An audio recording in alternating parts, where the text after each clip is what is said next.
Shalom, shalom to the 144,000 the elect. Before I get started, let me give all praise, honor, and glory to Yahweh, Hashem, Yahushua, Bahashem, Rakah Quadash. Double honor to the apostle and elders of the great millstone. Peace and blessing to the brothers that are preaching the truth in the four winds of the earth. And Yahweh, Bahashem, Yahushua, have mercy upon you. Alright, y'all, it's kind of late here. I'm on this guy page, CJ Werleman show, right? And he has as I was going into last night concerning, this is one of the videos that I had watched that I was referring to. So I just decided to do a video on this video concerning Israel hides the damage from what devastating Iranian missile attack. So let's get right into it. Let me turn it up.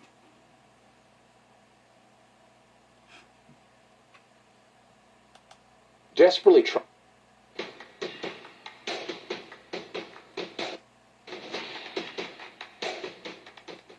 Hello, I'm CJ Werleman, and in this episode, we reveal how Israel is desperately trying to downplay the devastating destruction that Iranian missiles have wrought upon the Zionist state. But first, please remember to like and subscribe to our show. Now let's get into it. I never fully appreciated the German word Schadenfreude until Iranian ballistic and hypersonic missiles slammed into Tel Aviv over the weekend. In English, Schadenfreude means to take great pleasure from another person's misfortune. And hardly anything has brought me more joy than watching Israelis take to social media to complain about being bombed by a foreign military. The irony couldn't be more delicious, because the same people who told Palestinians to stop crying about being bombed are the same people who are now running and scrambling for the nearest bomb shelter. Call it karmic justice, call it righteous vengeance, or call it something else. But Iranian missiles have gone a long way to restoring our faith in humanity and our hope for ultimate justice. And justice is exactly what this is. Remembering that 82% of Israelis celebrate the genocide that has taken place in their name for the past 21 months, resulting in the slaughter of upwards of 100,000 Palestinians, 75% of whom were women and children. We are talking about a genocide that Israelis have turned into a major tourism attraction, as they enjoy picnics and take selfies while Palestinians are incinerated and starved to death in the background. But now how the tables have turned. Israelis are getting a taste of their own medicine, having started an unprovoked war against Iran, a country that boasts the largest and most diverse ballistic missile stockpile in the Middle East. Ballistic missiles. They say that those missiles, you know what? Hold up, I'm pull this up right quick. This is let me pull this up right quick. Bear with me. I was gonna repeat what she said, but I'm gonna let her tell you that. Let her tell you what was this white woman here. Let's see. Let me make sure this up. Listen to this here.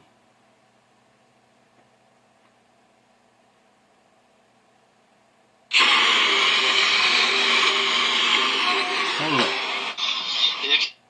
They know Iran doesn't have a nuclear weapon.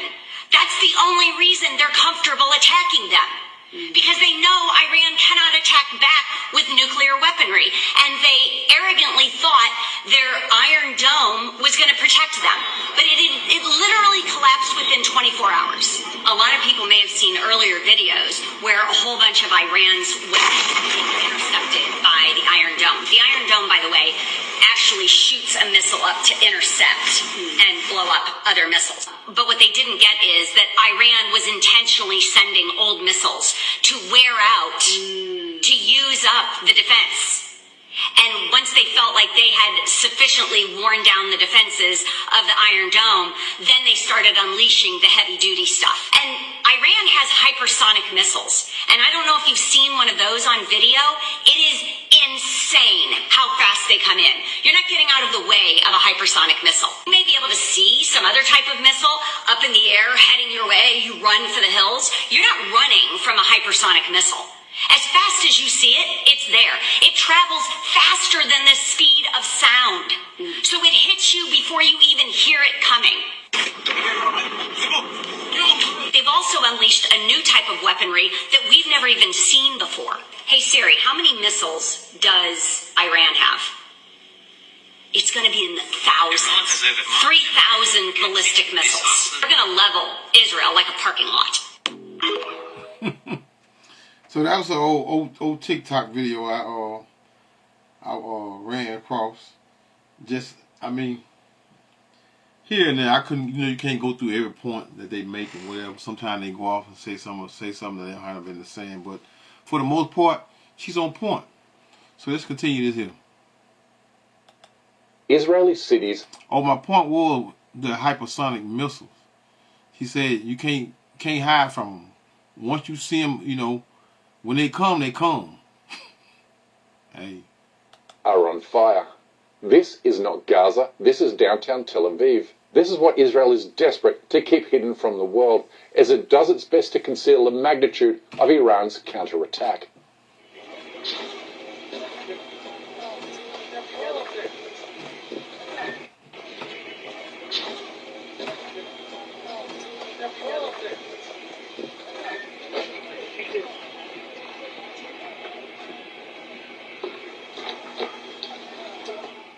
What Israel really doesn't want you to know is that its much vaunted Iron Dome air defense system completely failed against Iran's third wave of attack on Sunday evening.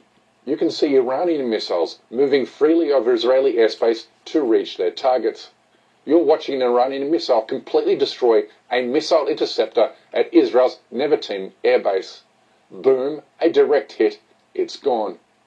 And now, you're watching a ballistic missile slam into Israel's equivalent of the Pentagon, the Ministry of Defense building, a direct hit that Zionist-controlled media outlets refuse to report. That is with the exclusion of Fox News, which earned the Israeli government's anger by reporting the truth on this occasion. The Iranians have responded with 3 waves of ballistic missiles. This is Israel's version of the Pentagon, the Kiryat. And the building on this compound was just hit. Please go back, please. Go back, please. You can understand here, it's very tense at this specific location. Now check this out, right? He's reporting, right? And as he's reporting, the guys, the Israel, the small hatters, running them around and don't want them to picture and take pictures of anything, because he's doing what he's reporting in the news. But we all know that it says Fox News because we know Fox News they're gonna do what they're gonna do. They're gonna chop it up and cut it up anyway and put their spin on there anyway. Because the Iranians are now targeting the defense establishment of Israel. And so I'm going to have my cameraman pan up here to this building just across the street from the Kiryat. And so, see how they run him off? Every opportunity every chance that he got to film the buildings and film the destruction that was taking place over there, what did he do? They run him off. Listen up. Israel claims that only 8 Israelis have been killed by Iranian strikes during the past few days. But then again, Israel lies about anything and everything, even things you can see clearly with your own 2 eyes. The reality is way more Israelis have been killed, with dozens, possibly hundreds or even thousands of Israelis buried or trapped beneath the rubble. They now share a similar fate to the more than 10,000 Palestinians who remain buried under the rubble of their own homes in Gaza. An irony lost on Netanyahu's official spokesperson, who now complains about Israelis being targeted while they sleep. Maybe somebody should tell him that 50% of all Palestinians killed in Gaza during the past week were killed while sleeping in tents, as others are murdered while lining up for food and humanitarian aid. Israel is finding out the hard way that it's far more difficult to fight against the military of a nation state than it is to kill starving children in an open-air prison. And whereas the Palestinian resistance is armed only with light weapons and homemade rockets, the Iranian military is armed with some of the most lethal missiles available on the planet. This is Ramat Gan City, located on the edge of Tel Aviv. Bam! Devastating impact.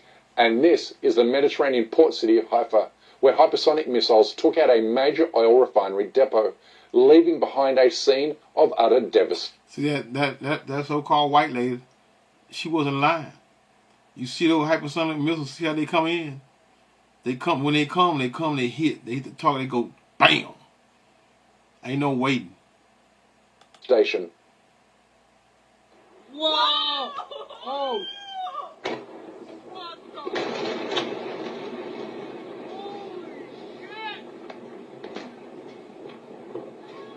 No! What? Oh, shit! Oh, shit! No, baby! No! Are we dangerous here? Yeah, we're dangerous!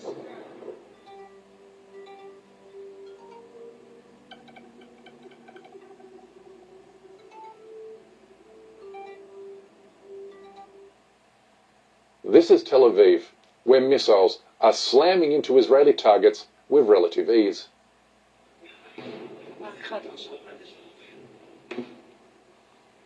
Wow. Wow.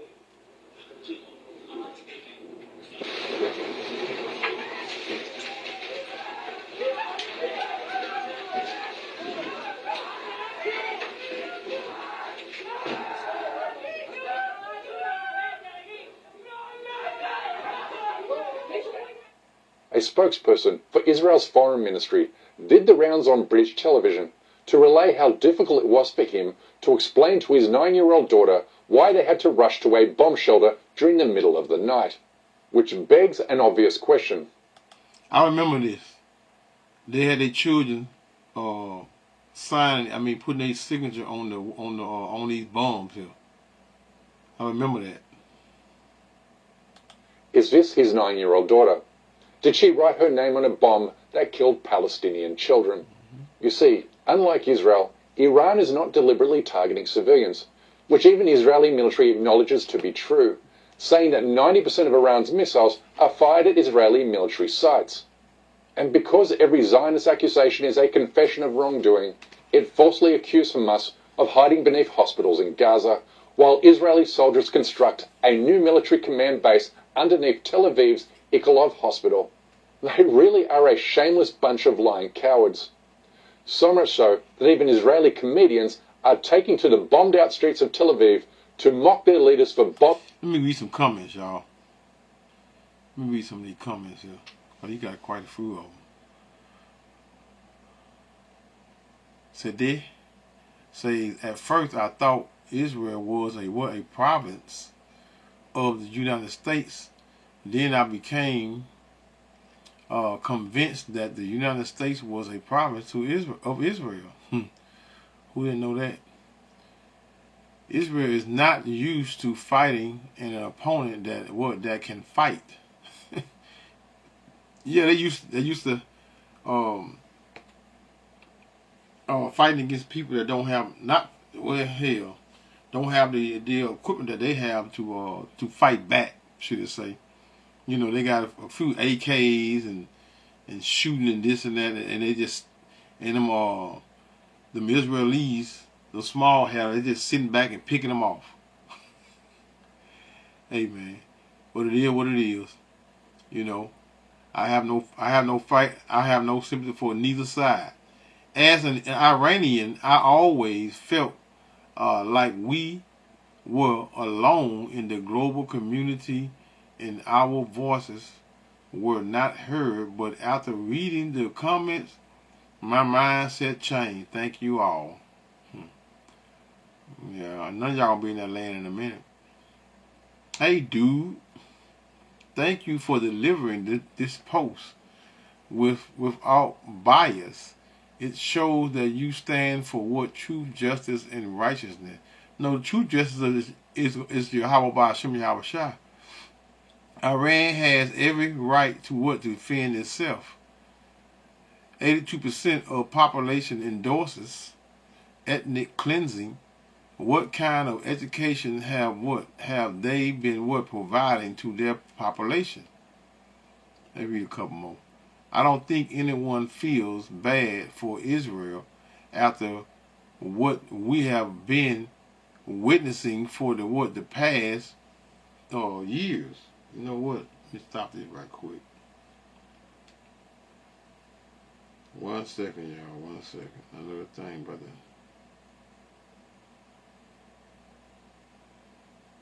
What ain't on? That's good. Anyway, let me read a few more. Let's see what the Iraq say. He said, I bet most people in the world have been waiting for this moment for nearly 2 years. Yep. As an American, I lost confidence in Israel over the treatment of the people of Gaza. For them to expect America to get involved on their attack on Iran is just disgusting. We don't want to want any involvement in this. See, the world is waking up to the wickedness of these people, including America, because hell, they've been doing this thing forever, and they've been getting away with it.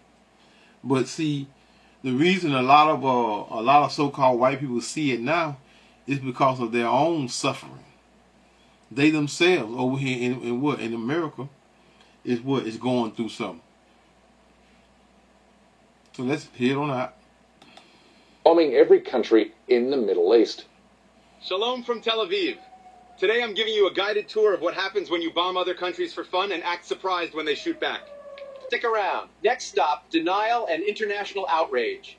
Thanks to your support, we've been ignoring war crimes since 1948. More worrying for Israel is it's running out. Ain't that so? Let's play that back. Let's play that back. Leaders for bombing every country in the Middle East. Shalom from Tel Aviv. Today I'm giving you a guided tour of what happens when you bomb other countries for fun and act surprised when they shoot back. Stick around. Next stop, denial and international outrage. Thanks to your support, we've been ignoring war crimes since 1948.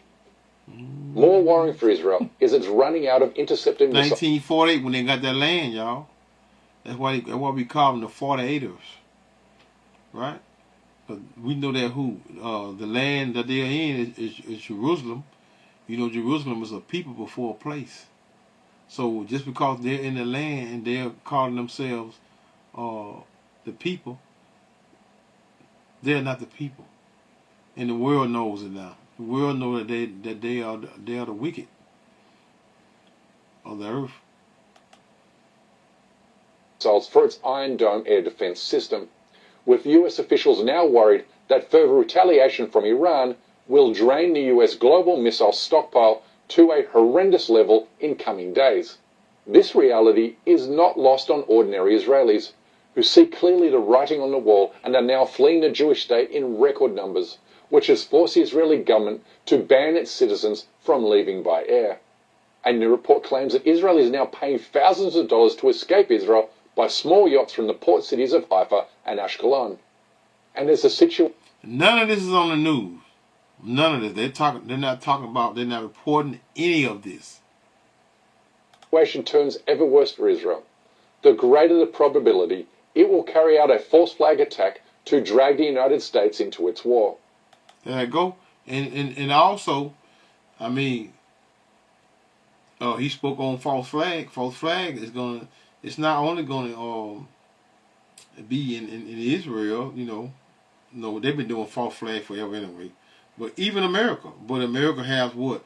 When a false flag go over here in America, trust and believe, there's gonna be a lot of people that are gonna be deleted. A lot of people gonna be deleted. And I think gonna be at one of those major events. Football games. I think football game. Basketball game possible, but I think football game be more packed and crowded. And with a major concert, it's gonna be a whole lot of wickedness going on, man. Right? A lot of wickedness going on, and you all not ready for it. Because here's the thing. Israel cannot defeat Iran, and nor does it have the capability to hit Iran where it counts, deep inside its mountain fortresses. And you can't end Iran's nuclear program until you destroy its uranium enrichment capabilities, which can only be reached with US bunker buster bombs. The problem for Israel is that Trump has stated clearly that the US won't get actively involved in Israel's war unless Iran targets Americans, which is ominous given Israel has a proven history of dragging the US into wars via false flag attacks.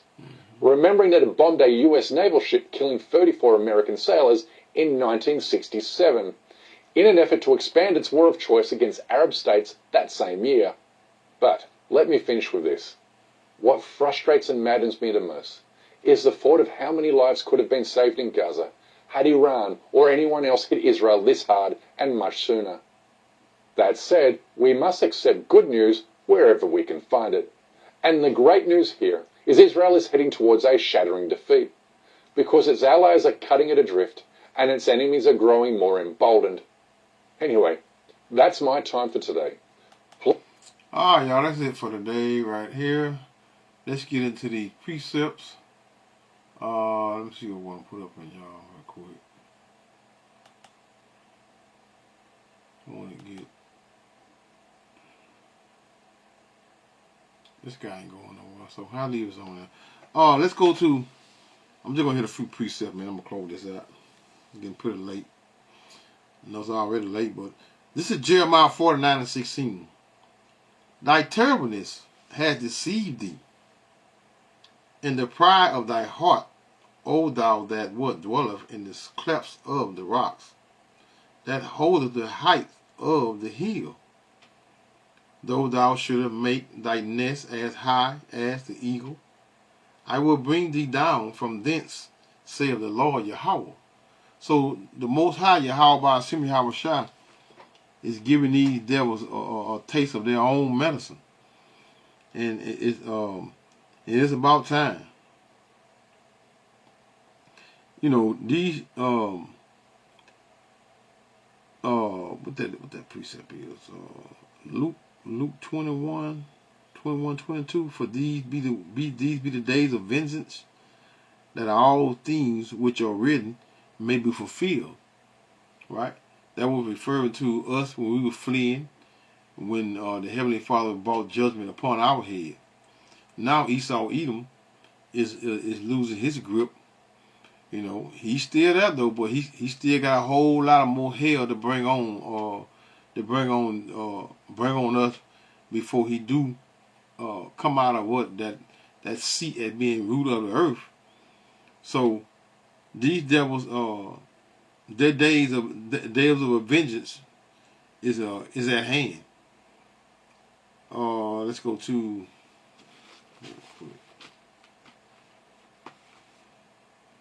what's that one? 1 Thessalonians.